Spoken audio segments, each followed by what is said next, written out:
అందరికీ నమస్కారం అండి. తుని హైవే నుంచి పాములవాక కరెక్ట్గా 25 కిలోమీటర్లు అయితే వస్తుంది. గండి నుంచి కట్టవ సిహెచ్ అగ్రహారం దొండవాక కేవో మల్లవరం మీదుగా పాములవాక చేరుకోవచ్చు. పాములవాక శ్రీ పటాలమ్మ తల్లి ఆలయానికి అయితే దర్శించుకోవడానికి అయితే నేను వచ్చాను. ఎవరైతే మొక్కులు చెల్లించుకుంటున్నారో మేకపోతులు, కోళ్ళు, ప్రసాదం విక్రయం అయితే ఇక్కడ జరుగుతుంది. ఈరోజు ప్రసాదం ఏంటేంటి ఉందండి?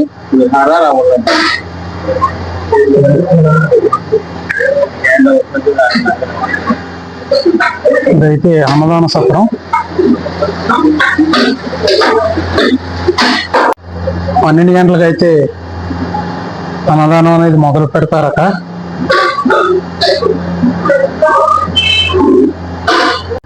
వంటలకు ఉపయోగించడానికి అయితే గుమ్మడికాయలు, క్యాబేజీ, బంగాళాదుంపలు మరియు కూరగాయలు అయితే ఉన్నాయి.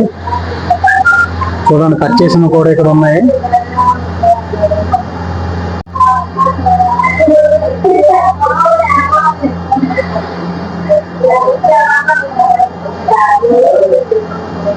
శ్రీ అన్నపూర్ణదేవి గారు, పరమేశ్వరుడు అన్నదానంతో అయితే ఇక్కడైతే వంట చేస్తున్నారు.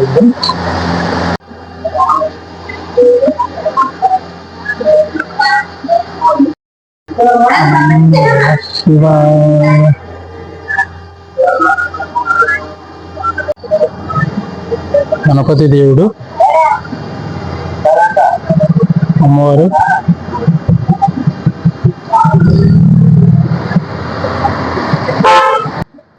సుబ్రహ్మణ్య స్వామి,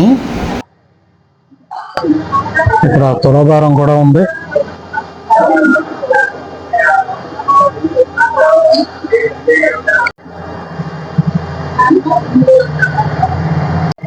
తల్లి అంత అద్భుతంగా ఉంది కదా.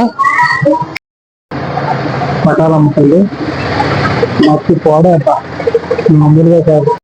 పటాలమ్మ తల్లి మా జీవితాలు మార్చమ్మ కొంచెం.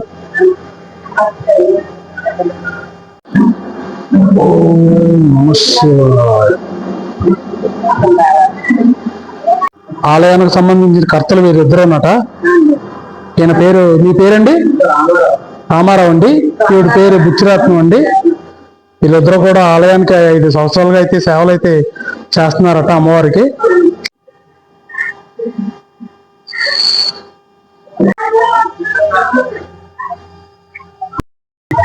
జగన్మాత శ్రీ దుర్గాదేవి తల్లి.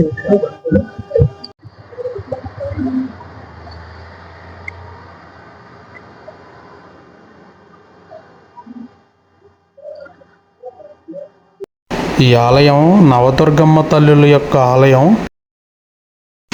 అందరు అమ్మవారిని అయితే ఇక్కడ ప్రతిష్ఠించారు. చక్కగా చూపిస్తాను, ఒకసారి మీరు కూడా చూడండి. శ్రీ రాజరాజేశ్వరి అమ్మవారు,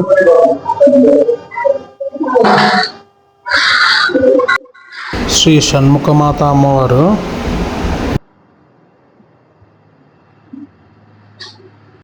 శ్రీ గాయత్రి మాత, సరస్వతీదేవి, జగన్మాత శ్రీ దుర్గమ్మ తల్లి, లక్ష్మీదేవి అమ్మవారు, కన్యాకుమారి అమ్మవారు,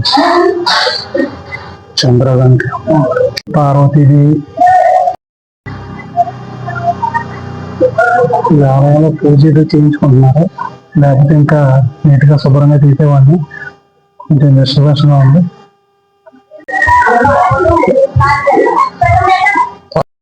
ఓం నమ శివాయ. తండ్రి మహాప్రభు, హర మహాదేవ, శంభో శంకర. ఇక్కడ రోడ్డు మీద అయితే త్రిమూర్తులు ఉన్నారు. శ్రీ బ్రహ్మ, విష్ణు, మహేశ్వరులు.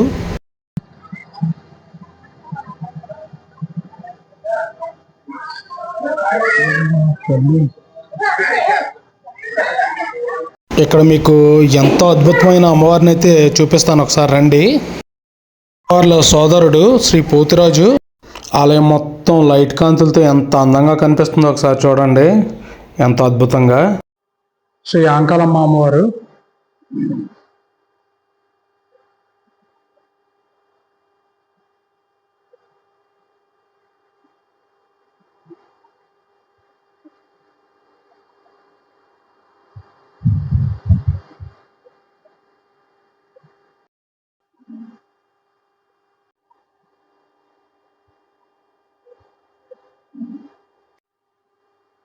ఇలా రాక్షసుడు ఉండడానికి గల కారణం ఏదో ఒక మంచి మ్యాటర్ అయితే ఉంటుంది, మనకైతే తెలియదు.